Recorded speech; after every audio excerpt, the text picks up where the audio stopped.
पाकिस्तान की हिंदुओं की मुसलमान। पिछले रविवार पाकिस्तान को पीटा, इस बार फिर से टीम इंडिया जीतेगी। पाकिस्तान को पहले मैच में हराया था, आज फिर हराएंगे।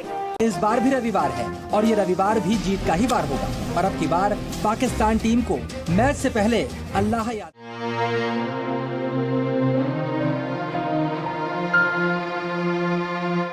नमस्कार दोस्तों, हमारे देश में कई सारे ऐसे टॉपिक हैं जहां पर मीडिया की कई महीनों में ज़रूरत है, लेकिन मीडिया किसी और के धुन में नाचने लगी है। अब बात करते हैं असली मुद्दों पर। क्या भारत का मीडिया वाकई लोकतंत्र का चौथा स्तंभ है या फिर टीआरपी का सबसे बड़ा व्यापार? हर शाम टीवी पर डिबेट्स होती हैं, 10 लोग एक दूसरे पर चिल्लाते रहते हैं, एंकर फैसला सुना देता है और अगले दिन वही नैरेटिव सोशल मीडिया पर वायरल हो जाता है। लेकिन सवाल ये है, क्या सच इतना सिंपल होता है? मीडिया की आज़ादी संविधान का अधिकार हमारे देश में प्रेस के फ्रीडम को आर्टिकल 19 के तहत फ्रीडम ऑफ स्पीच का हिस्सा माना गया है। सुप्रीम कोर्ट ऑफ इंडिया ने कई फैसलों में कहा है कि प्रेस की आज़ादी डेमोक्रेसी की जान है, लेकिन आर्टिकल 19 भी है जिसमें रीजनेबल रेस्ट्रिक्शंस का जिक्र है, यानी आज़ादी एब्सोल्यूट नहीं है। तो जब कोई चैनल बिना वेरिफिकेशन के खबर चला दे, जब ट्रायल कोर्ट की जगह मीडिया ट्रायल शुरू हो जाए, तो क्या वो फ्रीडम का सही इस्तेमाल है? मीडिया को रेगुलेट कौन करता है?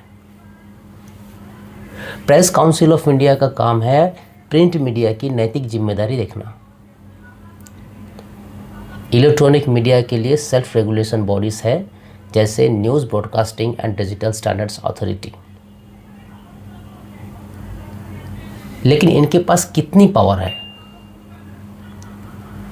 क्या ये चैनल्स को बंद कर सकते हैं? क्या ये भारी पेनल्टी लगा सकते हैं? ज़्यादातर केसेस में सिर्फ नोटिस या एडवाइजरी या एक सिंबॉलिक रिप्रिमेंड दिया जा सकता है।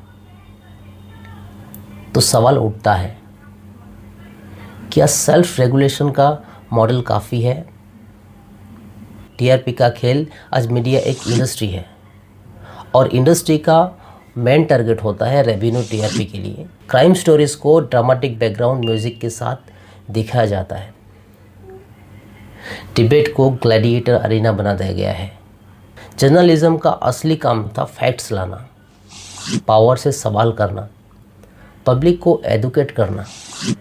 लेकिन आज कई जगह जर्नलिज्म और एंटरटेनमेंट के लाइन ब्लर हो चुकी है। न्याय या नैरेटिव्स, कितनी बार ऐसा हुआ है कि किसी व्यक्ति को कोर्ट से पहले ही टीवी पर दोषी डिक्लेयर कर दिया गया है और कुछ व्यक्ति के डेथ से पहले डेड घोषित कर दिया जाता है। सुप्रीम कोर्ट ऑफ इंडिया ने मीडिया ट्रायल्स पर चिंता भी जताई है, क्योंकि न्यायालय का काम कोर्ट का है, न्यूज़रूम का नहीं। जब पब्लिक ओपिनियन को इमोशनल हेडलाइन से सेव किया जाता है, तो क्या वो इम्पार्शियल रिपोर्टिंग है? सरकार और मीडिया का रिश्ता, एक हेल्दी डेमोक्रेसी में मीडिया को सरकार से सवाल करना चाहिए, चाहे सरकार किसी भी पार्टी की हो। लेकिन अगर मीडिया सिर्फ अपोजिशन को टारगेट करें या सिर्फ रूलिंग पार्टी को डिफेंड करें, तो पब्लिक ट्रस्ट का क्या होगा? मीडिया का काम है पावर को अकाउंटेबल रखना, ना कि किसी पॉलिटिकल आइडियोलॉजी का एक्सटेंशन बनना। बैन सॉल्यूशन है? अब मैं सीधा सवाल पूछता हूँ, क्या मीडिया पर बैन लगा देना सॉल्यूशन है? अगर किसी चैनल को बंद कर दिया जाए, तो क्या फ्रीडम ऑफ स्पीच का नुकसान है? होगा या नहीं? हिस्ट्री ये बताती है कि जब प्रेस को दबाया गया तो डेमोक्रेसी कमज़ोर हुई। इसलिए सॉल्यूशन बैन नहीं हो सकता। सॉल्यूशन है strong regulation, transparent funding, disclosure, fact checking mechanism और सबसे ज़रूरी एजुकेटेड ऑडियंस की जिम्मेदारी। अगर हम सेंसेशनल कंटेंट देखना बंद कर दें तो टीआरपी खुद गिर जाएगी। अगर हम वेरीफाइड सोर्स का फॉलो करें तो फेक नैरेटिव सरवाइव नहीं करेगा। डेमोक्रेसी सिर्फ मीडिया की जिम्मेदार नहीं है, ये हम सबकी जिम्मेदार है।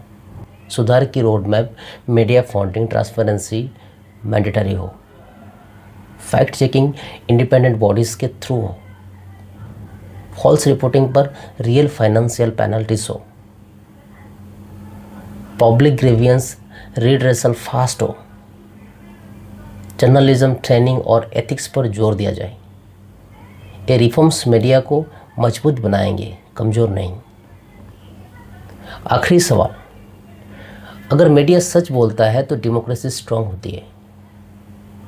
अगर मीडिया नैरेटिव्स बेचता है तो डेमोक्रेसी डिवाइड होती है।